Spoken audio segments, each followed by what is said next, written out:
আমি অপর্ণা কাকিমা, আপনারা দেখছেন অপর্ণা কাকিমা রান্নাঘর। তা আজকে আমি আপনাদেরকে বানানো দেখাচ্ছি চিকেন মোমো আর স্যুপ আর একদম মানে ঝাল ঝাল স্পাইসি স্পাইসি একদম চাটনি।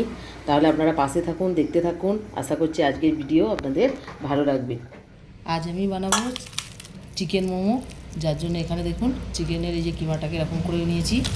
এবার এর মধ্যে আমি দিয়ে দিচ্ছি এই যে পেঁয়াজ কুচি দিয়ে দিচ্ছি একটু। এই চিকেন মোমোর ক্ষেত্রে একটু বেশি করেই পেঁয়াজ কুচি লাগে। মধ্যে দিচ্ছি আমি এই যে লঙ্কা কুচি, গাজর কুচি, ধনেপাতা কুচি, আর দিয়ে দিচ্ছি আদা রসুন কুচি, এগুলো সব কিছু। আর এখানে দিয়ে দিচ্ছি আমি এই যে অল্প করে লবণ, ভিনিগার, 1 চামচ মতো সোয়া সস। এইগুলোকে এবার আমি ভালো করে এরকম করে চিকেনটার সঙ্গে ভালো করে এরকম করে মিশিয়ে নেব। ঠিক আছে, এইটাকে এবার আমি ফ্রিজের মধ্যে রেখে দেব। এবার আমি এখানে নিয়েছি ময়দা 300 গ্রাম। এর মধ্যে দিয়ে দিচ্ছি আমি লবণ আর দিয়ে দিচ্ছি অল্প করে সাদা তেল। এগুলোকে ভালো করে মিশিয়ে আমি অল্প অল্প করে জল দিয়ে একটা ডো তৈরি করে নেব, একটু শক্ত মতো ডোটা। ময়দাটা একদম সুন্দর করে মাখানো হয়ে গেছে। এবার আমি একটা কাপড় দিয়ে ঢেকে রাখবো। এবার একটা কড়াইয়ের মধ্যে দিয়ে দিচ্ছি আমি সাদা তেল। সাদা তেলটা একটু গরম হয়ে গেলে এর মধ্যে দিয়ে দেবো আমি রসুন বাটা, আদা বাটা দিয়ে এটাকে হালকা করে একটু ভেজে নেব। এবার এর মধ্যে দিয়ে দিচ্ছি আমি মরিচ। এর মধ্যে দিয়ে দিচ্ছি আমি এই যে কুচি করে রাখা চিকেন, তার সাথে দিয়ে দিলাম তেজপাতা, দিয়ে এটাকে ভালো করে একটু নাড়াচাড়া করে নেব। এবার এর মধ্যে দিয়ে দিচ্ছি আমি বাঁধাকপি কুচি, বিনস আর গাজর, দিয়ে এটাকে আমি একটু ভালো করে নাড়াচাড়া করে নেব।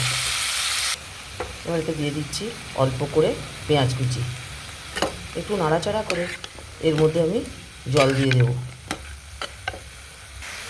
এর মধ্যে দিয়ে দিচ্ছি স্বাদ মতো লবণ। লবণটা দিয়ে একটু নাড়াচাড়া করে নেব। এবার এর মধ্যে আমি জল দিয়ে দেবো। যেরকম স্যুপ খাবেন সেরকম মতনই জলটা দিতে হয়। আমি এখানে 1 লিটার মতো জল দিয়েছি। এবার এর মধ্যে দিচ্ছি আমি অল্প করে কালা মরিচ গুঁড়ো দিয়ে দিলাম। এবার এর মধ্যে দিয়ে দিচ্ছি আমি 1 চামচ মতো সোয়া সস আর দিয়ে দিলাম 1 চামচ ভিনিগার, দিয়ে এটাকে 15 মিনিট ধরে ফোটাবো। এবার এই স্যুপটাকে আমি একটা হাঁড়ির মধ্যে, এই যেখানে হাঁড়িটা নিয়েছি হাঁড়ির মধ্যে ঢেলে নেব, নিয়ে হাঁড়ির মধ্যে আমি সেদ্ধ হতে দেব। দেখুন একটা হাঁড়িতে আমি ঢেলে নিয়েছি। এবার এই কড়াটাকে আমি গরম হতে দেব।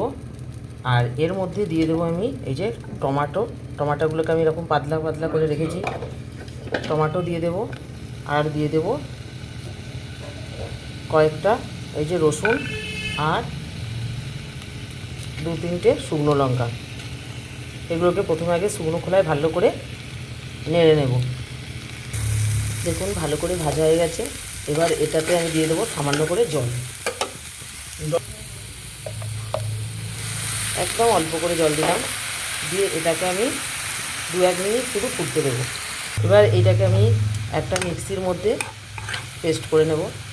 কড়াইয়ের মধ্যে আমি দিয়ে দিচ্ছি সাদা তেল। এবার এর মধ্যে দিয়ে দিচ্ছি আমি অল্প করে কাশ্মীরি লঙ্কার গুঁড়ো। এবার টমেটোর পেস্টটা দিয়ে দিলাম, দিয়ে ভালো করে মিশিয়ে নেব। এবার এই চাটনির মধ্যে দিয়ে দিচ্ছি আমি স্বাদ মতো লবণ, আর দিয়ে দিচ্ছি এই যে গোলমরিচ গুঁড়ো, আর দিয়ে দিচ্ছি 1 চামচ মতো সোয়া সস, দিয়ে এটাকে ভালো করে আমি মিশিয়ে নেব। আর এর সঙ্গে দিয়ে দেব আমি স্বাদ মতো চিনি।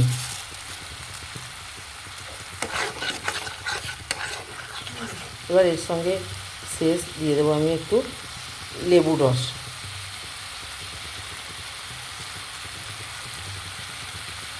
এবার মোমোর চাটনিটা একদম কমপ্লিট হয়ে গেছে, এটাকে নামিয়ে নেব। আমি এই হাঁড়িতে করে রেখেছিলাম স্যুপটাকে এবার কড়াইয়ে উনানে বসিয়ে দিয়েছি। এবার আমি এটাকে এবার ভালো করে ফুটতে দেব। স্যুপটা রেডি হতে হতে আমি এখানে ময়দাটা দেখে নেব। ময়দাটা দেখুন কতটা সফট হয়ে গেছে। এবার এটাকে একটুখানি ভালো করে মাখিয়ে নেব। আমি এই ময়দা থেকে ছোট ছোট করে লেচি কেটে নেব। আর আমি একটা ব্যালন পিঁড়ির সাহায্যে এগুলোকে বেলে নেব। হয়ে গেছে। আর এখানে আমার এই যে চিকেনটা মাখিয়ে আমি ম্যারিনেট করে রেখেছিলাম, এইটাকে এর মধ্যে দিয়ে দেবো। এবার এটাকে আমি আস্তে আস্তে করে মুড়ে নেব।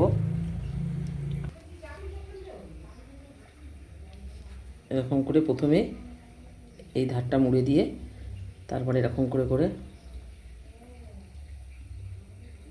এরকম করে চিপে ভালো করে মুড়ে নিয়ে তারপরে আবারও এই ধারটাকে মুড়ে দিয়ে গোটাটা এবার একসঙ্গে এরকম করে মুড়ে দেব। দেখুন কতটা সুন্দর হয়েছে। বাকিগুলো আমি রেডি করে নেব। এই স্যুপের হাঁড়ির মধ্যে আমি একটা এই যে ঝাঁঝরি দিয়ে দেব, আর ঝাঁঝরিটা আমি তেল মাখিয়ে নেব। এবার এর মধ্যে আমি এইরকম করে মোমোগুলোকে আধা ঘন্টার জন্যে সেদ্ধ হতে দিয়ে দেবো। এখানে আমার 4টে করে মোমো ধরেছে, এটা আমি 10-15 মিনিট ঢাকা দিয়ে সেদ্ধ হতে দেবো। দেখুন বন্ধুরা কত সুন্দর সেদ্ধ হয়ে গেছে। এবার এগুলোকে নামিয়ে নেব। এবার মোমোটাতে মোমোটা নামিয়ে নিলাম। এই স্যুপের মধ্যে আমি দিয়ে দিচ্ছি কর্নফ্লাওয়ার, একটু জলে গুলে রেখেছিলাম, কর্নফ্লাওয়ারটা দিয়ে দিলাম। দিয়ে আবার একটু নাড়াচাড়া করে নেব। স্যুপটা একদম কমপ্লিট হয়ে গেছে। এবার স্যুপটাকে নামিয়ে নেব। এবার স্যুপটার উপর থেকে আমি একটু ধনেপাতা ছড়িয়ে দিলাম। বন্ধুরা দেখুন চিকেন মোমো একদম কমপ্লিট হয়ে গেছে। একদম আমি সহজভাবে করেছি, আপনারা বাড়িতে বানাতে পারবেন। তা এখানে চিকেন মোমো, আর এটা স্যুপ, আর এইটা হচ্ছে আমার স্পাইসি চাটনি। তা আমার রেসিপি যদি আপনাদের ভালো লাগে তাহলে আমাকে লাইক, শেয়ার, সাবস্ক্রাইব করবেন। অবশ্যই কমেন্ট করে আমার পাশে থাকবেন। দেখা হচ্ছে পরবর্তী ভিডিওয়। ততক্ষণ টাটা।